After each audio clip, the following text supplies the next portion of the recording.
तो students, third lecture हमारा +1 physics की तैयारी के लिए force and friction chapter 7 marks का। तो बच्चों, पहला चैप्टर 5 नंबर का, दूसरा 10 और तीसरा 7 नंबर, यानी तीन चैप्टर ही हमें पास करवा सकते हैं। 22 मार्क्स हो गए तीनों को मिला के। इसके भी जो क्वेश्चन हैं रिपीटेडली वही आ रहे हैं पिछले 4 सालों से। अभी 4 सालों के सारे क्वेश्चन करवा देता हूँ। 7 मार्क्स का है तो अंदाज़ा ये है कि एक 3 नंबर का, एक 2 नंबर का और 2 1 नंबर के क्वेश्चन आएंगे इस चैप्टर में से। तो जो क्वेश्चन आ रहे हैं, एनालिसिस क्या है, एक तो इम्पल्स के ऊपर हर बार क्वेश्चन आया हुआ है, चाहे वो डायमेंशन पूछ ले, चाहे rate of change of momentum पूछ ले। सेकंड लॉ के ऊपर क्वेश्चन आया हुआ है, और पिछले 2021 और 22 में लॉज ऑफ लिमिटिंग फ्रिक्शन पूछे हुए उसने, दोनों सालों से लगातार।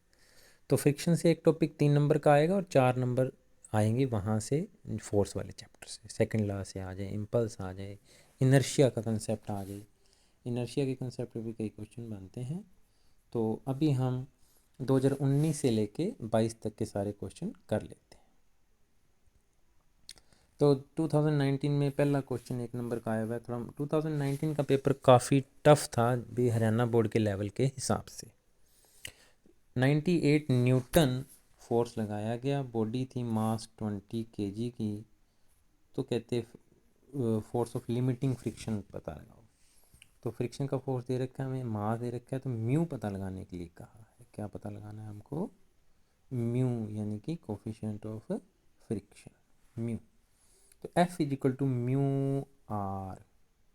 म्यू होता है कोफिशिएंट, तो आर क्या होता है बच्चों? आर होता है एम जी। वस्तु का मास दे रखा है 20 किलो, तो हम mu is equal to F by R, friction का फोर्स बटा में नॉर्मल रिएक्शन। फ्रिक्शन का फोर्स था 98 न्यूटन, मास था 20, तो उसको वेट में कन्वर्ट करना पड़ेगा, 9.8 जी से मल्टीप्लाई करना पड़ेगा। तो 98 से 98 कट जाएगा, 1/2 बच जाएगा, तो 0.5। म्यू के कोई यूनिट नहीं होते, इसको कहते हैं कोफिशिएंट ऑफ फ्रिक्शन। तो ये 4 ऑप्शन वाला क्वेश्चन था, 0.6, 0.2, 0.5, तो 0.5 आंसर आ जाएगा। नेक्स्ट क्वेश्चन है बच्चों कि क्रिकेटर पुल क्यों करता है अपने हाथ पीछे की तरफ while catching the ball. Cricketer वाला क्वेश्चन मैंने अपने वो 50 क्वेश्चन जो दूंगा अभी कल मैं, उसमें भी है। क्रिकेटर जो है अपना pull his hand in backward direction, तो ऐसा वो करता है। इम्पल्स का फार्मूला अच्छे ढंग से पता कर लो बच्चों, बहुत ज़रूरी है। चेंज इन मोमेंटम या फोर्स इनटू में time for which force is acting, important है मेरी तरफ से। इस टॉपिक में हर बार क्वेश्चन आया है इम्पल्स वाले टॉपिक। तो इम्पल्स दोबारा सुन लो, क्या होता है? चेंज इन मोमेंटम या फोर्स, इम्पैक्ट ऑफ फोर्स, कितनी देर के लिए फोर्स एक्ट किया। तो यहाँ पे वो क्या करता है, एफ इंटू डेल्टा टी का फ़ायदा उठाता है। ये फार्मूला लिखना ज़रूरी है कि वो delta T time of impact बढ़ा देता है हाथ पीछे करके, जिससे कि सेम इम्पल्स के लिए फोर्स कम हो जाता है, उसको चोट कम लगती है। तो इसलिए क्रिकेटर अपना हाथ पीछे खींचता है, डेल्टा टी टाइम बढ़ा के एफ को कम करता है। आइए तीसरा क्वेश्चन करते हैं। 2019 का क्वेश्चन था ये भी। 2019 में और क्या क्वेश्चन आया हुआ देखें। 2019 में 2 नंबर का एक न्यूमेरिकल भी आया हुआ है कि एक बॉल दीवार से टकराई जो कि 12 मीटर पर सेकंड से आ रही थी। फिर देखो वही इम्पल्स वाले टॉपिक पे ही 2 नंबर का पहले क्रिकेटर वाला पूछ लिया, फिर यहाँ पे इम्पल्सिव फोर्स पूछ लिया कि ये गेंद दीवार से टकरा के वापस आई, कितना इम्पल्सिव फोर्स लगाएगी। इम्पल्स होता है बच्चों चेंज इन मोमेंटम। तो आने और जाने की वेलोसिटी का मैग्नीट्यूड तो सेम था, पर डायरेक्शन अलग अलग थी। आते हुए अगर 12 मीटर पर सेकंड कहते हैं तो जाते हुए -12 हो जाएगी। तो इसलिए जो चेंज इन मोमेंटम, ये मास तो उतना ही रहा। मास बॉल का दे रखा था 0.15 किलोग्राम। वेलोसिटी जाते हुए की -12, आते हुए की 12 थी, माइनस की इसलिए माइनस हो गया। तो 0.15 इंटू में -24, तो ये मल्टीप्लाई करके आ जाएगा 3.6। यूनिट नहीं लिखोगे तो आधा नंबर काट लूँगा बच्चों। मोमेंटम वाले यूनिट आ जाएंगे, क्योंकि इम्पल्स जो होता है, इम्पल्स वो चेंज इन मोमेंटम के इक्वल होता है। एक बार पूछ लिया क्या इम्पल्स स्केलर है या वेक्टर, तो इम्पल्स वेक्टर क्वांटिटी अभी 2020 के क्वेश्चन में पूछा, ये डिस्कस करता हूँ। तो 2020 के अब बाकी 3 क्वेश्चन डिस्कस करने जा रहे हैं। 2019 के तीनों क्वेश्चन हमने डिस्कस किए। पहला था फ्रिक्शन वाला, एफ इक्वल म्यू आर फार्मूले के ऊपर कोफिशिएंट ऑफ फ्रिक्शन पता लगाना था। दूसरे में क्रिकेटर पुल क्यों हैंड करता है। तीसरे क्वेश्चन में हमने पता कराया कि एक बॉल टकरा के, 2019 का पेपर मुश्किल था, काफ़ी न्यूमेरिकल कॉन्सेप्चुअल क्वेश्चन आए हुए थे, उसके बाद नहीं मुश्किल आते पेपर। 2020 का देखो, अल्फ़ा बीटा गामा 3 सभी प्रोटॉन और न्यूट्रॉन सेम वेलोसिटी से चल रहे हैं, मोमेंटम किसका ज़्यादा होगा। तो मोमेंटम बच्चों मास इनटू वेलोसिटी, मोमेंटम के कंसेप्ट पर हर बार क्वेश्चन आए, मोमेंटम होता है मास इनटू वेलोसिटी। तो मास जिसका ज़्यादा, मोमेंटम उसका ज़्यादा। तो अल्फ़ा पार्टिकल इन चारों में से सबसे ज़्यादा हैवी है। तो सबसे ज़्यादा हैवी कौन है, अल्फ़ा पार्टिकल 4 गुना हैवी है ये प्रोटॉन और न्यूट्रॉन से, और बीटा से तो ये 1000 गुना भारी है। तो अल्फ़ा पार्टिकल का मोमेंटम सबसे ज़्यादा है, मास सबसे ज़्यादा 4 गुना, क्योंकि हीलियम का न्यूक्लियस होता है अल्फ़ा पार्टिकल। आइए अगला क्वेश्चन करके देखते हैं। वही इम्पल्स डिफाइन करो, डिफाइन कर दोगे आप।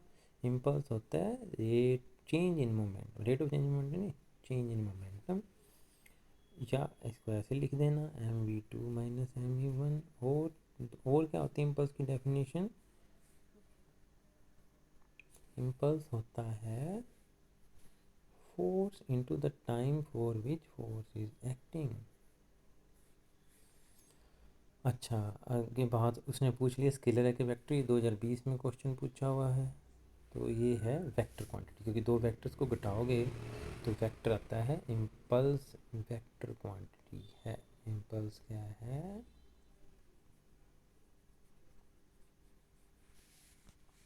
नेक्स्ट क्वेश्चन देखो, एक पार्टिकल के ऊपर नेट फोर्स 0 है, न्यूटन सेकंड लॉ से आ गया क्वेश्चन।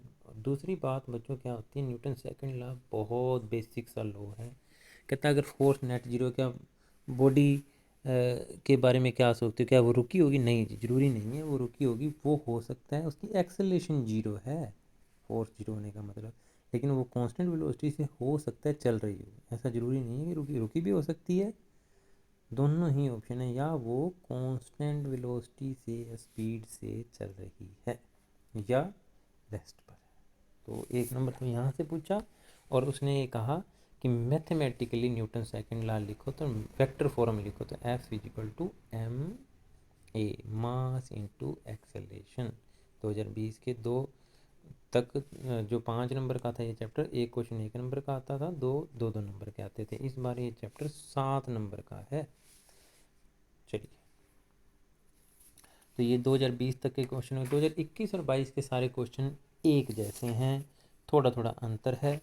तो 2021 में जो बार बार क्वेश्चन 2019 और 20 में भी आया हुआ सेंट्रीपिटल फोर्स का, कि फ्रिक्शन के ख़त्म होते हैं ना, सेंट्रीपिटल फोर्स रोटेशन मोशन में भी ये टॉपिक बार बार। तो सेंट्रीपिटल फोर्स का फार्मूला अच्छे ढंग से पता होना चाहिए, mv²/r। किसी चीज़ को घूमने के लिए, सर्कुलर पाथ में रहने के लिए जो फोर्स चाहिए होता है उसको हम सेंट्रीपिटल फोर्स कहते हैं, mv²/r। तो ये सेंट्रीपिटल फोर्स के ऊपर भी कई बार क्वेश्चन पूछा हुआ है। जो 2021 का एक और क्वेश्चन है कि दो बॉडीज़ का मास का रेशो है 2 किलोग्राम और 10 किलोग्राम, उनके मोमेंटम का रेशो पता लगाओ।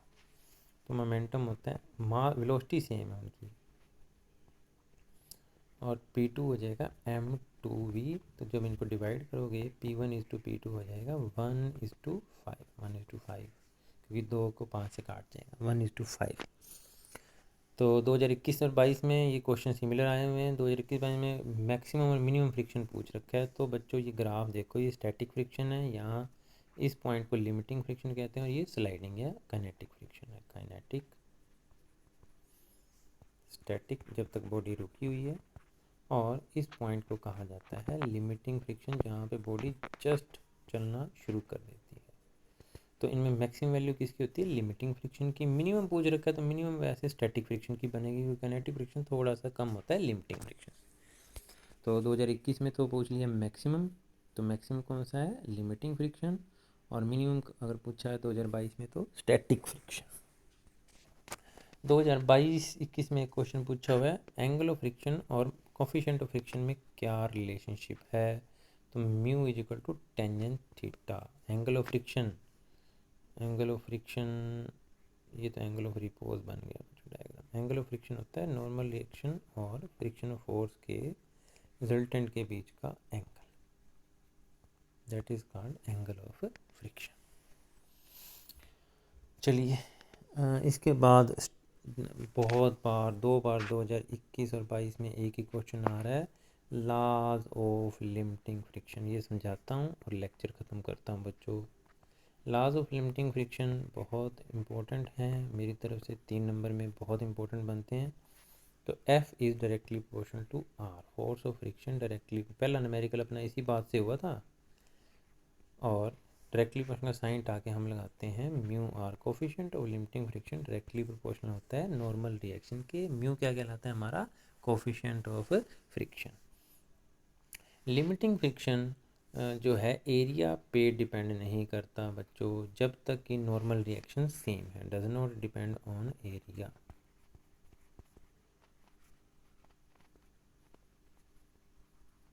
जब तक कि आर नॉर्मल रिएक्शन सेम है। और force of limiting reaction depend करता है nature of surface in contact, on nature of surface in contact. तो बच्चों ये 3 लॉज लिखोगे, 3 नंबर मिलेंगे इन कांटेक्ट। तो थैंक यू बच्चों, तैयारी करो, चौथा यूनिट अभी आएगा, इसको ज़रूर अच्छे ढंग से प्रैक्टिस करो, पास करवाएगा ये आपको।